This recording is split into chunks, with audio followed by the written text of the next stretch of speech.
ब्रह्मानंदं परमसुखदं केवलं ज्ञानमूर्तिं द्वन्द्वातीतं गगनसदृशं तत्त्वमस्यादिलक्ष्यम् एकं नित्यं विमलमचलं सर्वदी साक्षिभूतं भावातीतं त्रिगुणरहितं सद्गुरुं तं Namami. I welcome you all with my love and respects. See, to tell you honestly, Himalayas is my life. I can say the whole transformation, the whole process which happened in me, the whole thing happened in Himalayas only. I can say I vow the whole thing to Himalayas. It is Himalayas which did the whole thing. When Krishna says, I am the Himalayas among the Achalas, I think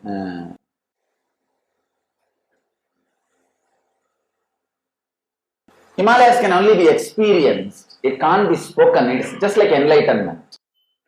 Himalayas is just like enlightenment. You can't speak about it. You can only experience it.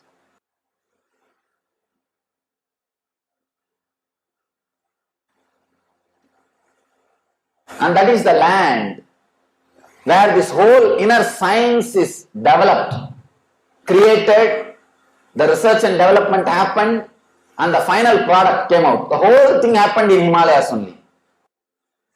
So that is the first and ultimate inner science laboratory where the great research and development in the field of inner science happened. I think at least last 20,000 years, even though the idiotic Western historians go on repeating, only 4,000 years ago the society is, the human society is created. Please understand, I do not mean to disrespect Westerners. I have my tremendous love and respect for my devotees. But these historians, they go on twisting the things and abuse on this great Eastern science and culture. At least last 10,000 years,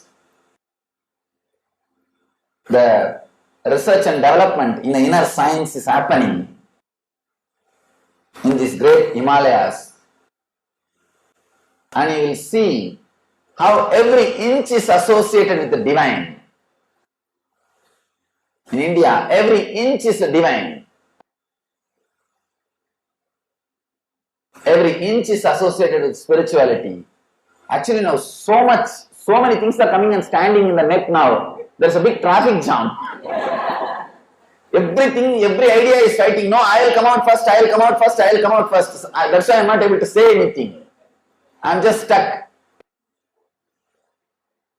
There is nothing much to tell about Himalayas. It can only be experienced. I always tell people, some born blind man, if somebody is blind from birth, you can't make him understand what he is missing.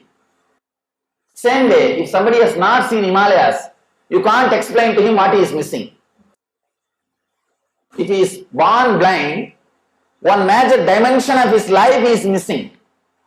Just like that, if you have not seen Himalayas, one dimension of your consciousness you are missing. A possibility which can happen in you, one dimension of conscious possibility is missing.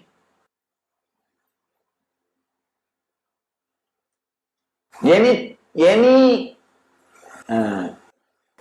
can be missed by a seeker, but not Himalayas. Anything can be missed by a seeker in his life, but not Himalayas. And this is the great land where from time immemorial, this great inner science is created, and the research is done, the development went on, and the products came out, and again further research and development on the product happened. I can say, if you remove Himalayas, no spirituality on the planet Earth. No spirituality on the planet Earth. But for Himalayas, no inner science on the planet Earth. That is the holy land, place where the whole thing happened. Vedic seers are the only masters. See, the way in which Vedic seers address the disciples, they say, Srinmand Vishwe Amritasya Putraha Vedaha Meham Purusham Mahantam. They say, O sons of immortality, I know the truth, I am telling you. They are addressing you as a sons of immortality, not sinners. First time on the planet Earth, the truth to go beyond fear and greed is created on this great land of Himalayas. That's why I tell, this is the one and only spirituality to go beyond the fear and greed. And this whole science started, and the research and development happened and came out as a final product in this great holy land, in this great Jnana Bhumi. It's a land of knowledge. This is the land where this great science is created. The great science which is keeping planet Earth still alive. Understand, if at all this great science did not happen on the planet Earth, be very clear, long before these barbaric politicians would have destroyed the planet Earth. Rishis, Vedic Rishis are the first group who created a system in which nobody will be enslaved, neither physically or psychologically or spiritually. The first ever system created to liberate human beings happened on this great Himalayas. On this great Himalayas. That is why I always tell people, a seeker can miss anything in his life, not Himalayas. Not Himalayas. It is too much to miss. It is too much to miss. If you have eyes, you should not miss Himalayas. If you don't have eyes, at least come and have this breeze. You will have something. You will have some energy. Let me tell you just few things. I can't describe completely about this greatness of the Himalayas. I can say few things. It is spiritual incubator. Lakhs and lakhs of enlightened beings have left their body here. Basically, society binds you in these three ways. One is physical, the laws and the social rules and country politician. Second, psychological, feeding you fantasies and dreams and ruling you psychologically, giving you the idea of heroes and keeping you under their control. The so-called cinema, drama, all these artists. The third, the so-called religious figures, giving you fear and greed about the hell and heaven and keeping you under their control. The rishis have created a culture, lifestyle, through which from all these three you will be liberated. From all these three you will be liberated. First time on the planet Earth, a system to liberate human beings in the level of physical, mental and spiritual happened on this great land, on this Jnana Bhumi, on this Himalayas. Whenever a rich man dies, he leaves all his property behind and dies. He can't carry anything. If at all we can carry, nothing would have been there on the planet Earth by now. Everything would have been packed. Everything would have been packed. Nothing will be there. Long before everything would have been packed. You can't carry anything. Same way, when an enlightened being dies, he can't carry his tapas. Understand? Tapas also can't be carried. He will leave even his tapas behind. Tapas can't come with you. All the tapas power he will leave behind and leave the body. So any enlightened being, when he dies, he leaves all the tapas energy. The Himalayas is the place where lakhs and lakhs of enlightened beings have left their body. Traditionally, all enlightened beings, before they leave the body, they will come here and leave the body. That's a tradition in India. Every enlightened master, when he dies, his body is dropped in Ganga. Understand? His body is dropped in Ganga. You should know this doctor, the Japanese doctor, anyhow. The Japanese doctor did a research. Just by 10-15 minutes of chanting some holy word or a good, peaceful word, the quality of water changes. Emoto proves just 5 minutes. This guy sits and chants the word peace, happiness. Immediately the quality of water changes. Understand, in this Ganges, every day millions of people stand and pray. Not one or two, not even lakh, millions. Millions stand and pray. And I can say, how many thousands of enlightened masters' body has been put in the Ganges, I don't know. That is why this whole river is energy. It is not just, please understand, Ganges is not totality of drop of waters. Ganges is not totality of water drops. It has got its own identity, its own independent intelligence. First understand, it responds. It responds. You will see how it responds when we travel. When we travel, you will see how it responds. Ganges, Ganga river, has got its own independent, intelligent identity. So do not think it is just a river. Same way Himalayas. Himalayas is a living energy. Millions of people, millions of enlightened masters have left their body here. So much of energy, so much of power. That is the reason it attracts more and more enlightened masters. The money attracts money. Just like that, energy attracts energy. This place is filled with energy. Its energy and its very existence, I can say, the very existence of Himalayas is a blessing. All this collective negativity which goes on around the planet Earth is nullified just by the existence of Himalayas. I can tell you one thing. I can tell you with this, with honest pride, the Himalayas has created a culture, it has created a tradition, it has created a great literature based on which no terrorist group can be created. Just tell me, have you seen a single terrorist group which has got their base on Gita and the Vedas? No.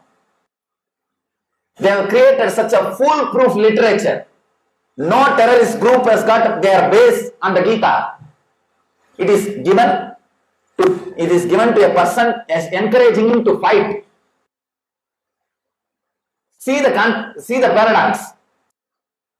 Gita itself is delivered encouraging somebody to fight, but no terrorist group can be formed on the philosophy. It is given so beautifully. When somebody reads and digests, simply will be transformed. The very idea to fight or the vengeance will disappear from him. Will disappear from him. Anyhow, I can be proud of one thing. Our culture is so great. The heritage is so great. The tradition is so great. No terrorist group can have their base based on the Vedic philosophy or the Vedic teachings, Vedic life and the Vedic tradition. This great culture is created in this holy land. One more thing, just in 5 cities of India, in Himalayas, just in 5 cities, 100,000 registered ashrams exist. 100,000 monasteries. Understand? 100,000 monasteries in just 5 cities. Panjaguri Sadhu Samaj, that's what they call. Just this 5 cities has got 100,000 registered ashrams. Means all other houses are just to support the ashram activities. Himalayas is for sadhus and sannyasis, the people who support their activity, they stay there, that's all. And this great holy land, whatever I speak, whatever I tell, it will be only less.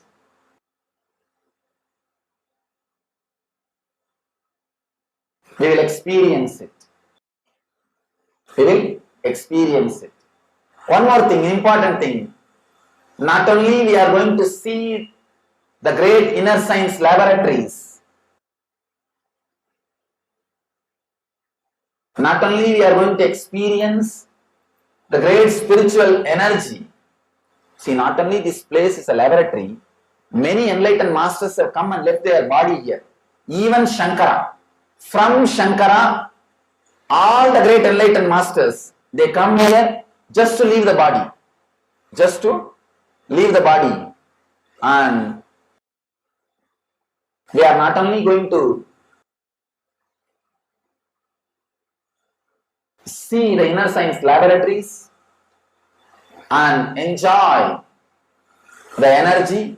The third important thing, we are going to live and experience a glimpse of Vedic life for next 15 days. Of course, if you have lived these 15 days intensely like rishis, you will not be same old person. You will not be the same person again. You will not be the same person again. In the Delhi railway station, there is a small Ganapati and Hanuman temple. Small Ganapati temple and Hanuman temple. Any of you have come by train, you would have seen. There's a small Ganapati and Hanuman temple. In that, near the temple only I used to sleep. That's where I slept. This Delhi railway station is the witness. For me, I slept in that railway station only. From there I started. It took, I think, more than 9.5 months. More than 9 months, less than 10 months. It took complete trip I did by walk. Completely by walk. Yamunotri I did not go that time, but other next trip I went to Yamunotri also by walk. Now whatever we are traveling by bus, the whole thing is travelled by me by walk. So let you understand, it is not so difficult. So hereby I conclude it is not so difficult. Anyhow, it will actually be real fun. And one more thing, unless you live like this in some places, your foolish mind will be thinking that your whole life is under your control. It is better to see and experience and understand your life is not under your control. If you live in cities, you become so designed or pre-planned. Your whole day, you know your whole day routine. The moment you get up, around 6:30 you are going to have fight with your wife, and 7:30 fight with the son, and 9:30 fight with your boss, office boss, and around evening 3:30 fight with your subordinates, and around again 4:30 or 5:30 again fight with your wife. And you know your whole routine, where you will go, where you will sit, where you will come back. You know the whole routine. Nothing new happens in your life. From morning, getting up from bed, till you go back to bed. You know your routine. That is why you feel bored. At the most, small accident can happen. That also ensued already. There is nothing new in your life. There is nothing new at all in your life. By and by, you become so self-centered, your mind starts believing life is completely under your control. Whenever something happens which is beyond your control, you are totally shaken. Your whole being is shaken. Be very clear. Here I am giving you the first basic training and understanding. Life is not under your control as you think. That is the first understanding you need to have. That's the first understanding you need to have. That will prepare you for the unexpected incidents in your life. Every one of you are going to face unexpected incidents. Your death is the first unexpected incident. Any of you are here? No, I am not going to die, Swamiji. Even though you think and strongly believe, it is not going to happen. Let it be clear. Let me tell you, all of us, not only you, I am also going to die. Let us be very clear, which we may not expect, which we may not predict, which we may not be even able to imagine. Traveling in Himalayas, living in Himalayas will prepare you to face your life. Things happens unexpected way.